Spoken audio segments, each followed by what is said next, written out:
Notre politique de développement du secteur rural doit résoudre l'épineux problème de l'insuffisance des financements, qu'il s'agisse d'investissements publics ou privés.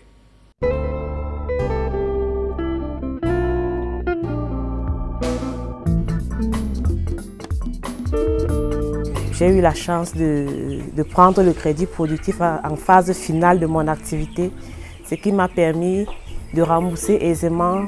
Notre confédération est en train de bénéficier de l'accompagnement du projet d'appui au développement communautaire. On a été conviés par le PDCA pour assister à la convention, à la signature de la convention entre le Minader et la CBC Bank. Ce fonds de facilitation va nous permettre de booster notre production. On fonctionnait essentiellement sous crédit bancaire. Et avec le PA Jeune, on nous a mis en relation avec une autre institution financière dans le cadre du programme. On a eu des crédits à des taux d'intérêt légèrement plus faibles par rapport à ce que nous faisons au quotidien. Et ça a été un avantage. On a fait une convention tripartite avec le PODEL, l'OP que nous sommes et la banque. Et c'est à l'issue de la convention, donc, il y avait un accord de principe où la banque devrait nous donner 30% du montant du chiffre d'affaires.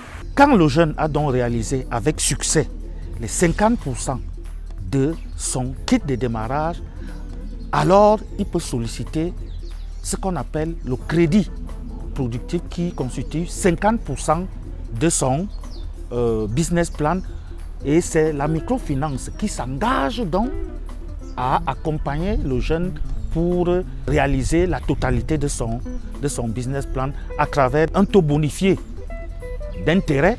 Il faut aussi savoir que le PA Jeune a mis en place une ligne de refinancement des institutions de financement rural au sein de la Société Générale. Et cette ligne de crédit s'élève à 3,750 milliards de francs. Sur le secteur agro-pastoral, la Société Générale a une palette de produits qui nous permettent d'accompagner de manière efficace les clients. Nous avons des discussions en cours avec d'autres bailleurs de fonds pour continuer à accompagner de façon plus adéquate toute cette clientèle. Pour avoir le crédit dans une IFR, ce n'est pas chose facile. Vraiment parce que les conditions ne sont pas accessibles aux plus jeunes entrepreneurs. The eligibility criteria for a customer to benefit from an agricultural loan depends on the agricultural activity and the duration, but not limited. We have a checklist that most people must comply with before you're eligible for credit. We have the exception here is for those with the PA Jeune program, because there is a partnership that has been designed particularly for that. Les conditions climatiques peuvent vous empêcher de rembourser. Et il y a une autre difficulté que j'ai eue quand vous allez vers l'institution financière, parce que vous pouvez négocier un moratoire. Et ce n'est pas facile dans certaines institutions, dans certaines microfinances. Vous pouvez devenir fou à ce moment-là. Les conditions de remboursement ne sont pas très difficiles parce que c'est un crédit remboursable par trimestre. C'est plutôt la procédure qui est longue et un peu difficile. Vous savez que les banques et les microfinances de la place nous donnent des crédits à court terme, 12 mois. Court terme, il finit 12 mois. Or, l'activité va à plus de 14 mois. Le gouvernement a obtenu un prêt du groupe de la Banque africaine de développement pour le financement du PDCA. Mais dans ce financement, il est prévu un dispositif de financement du secteur agricole spécifique, c'est-à-dire qu'à travers la mise en place des ressources. Nous aurons un montant bien précis de 8,6 milliards de francs CFA. Donc le dispositif veut que 60% c'est la facilité de financement de la BAD, 30% c'est l'établissement de microfinance et 10% c'est le promoteur. Nous avons accompagné ces acteurs à exprimer leurs demandes sur la base des critères arrêtés par le gouvernement et la Banque mondiale.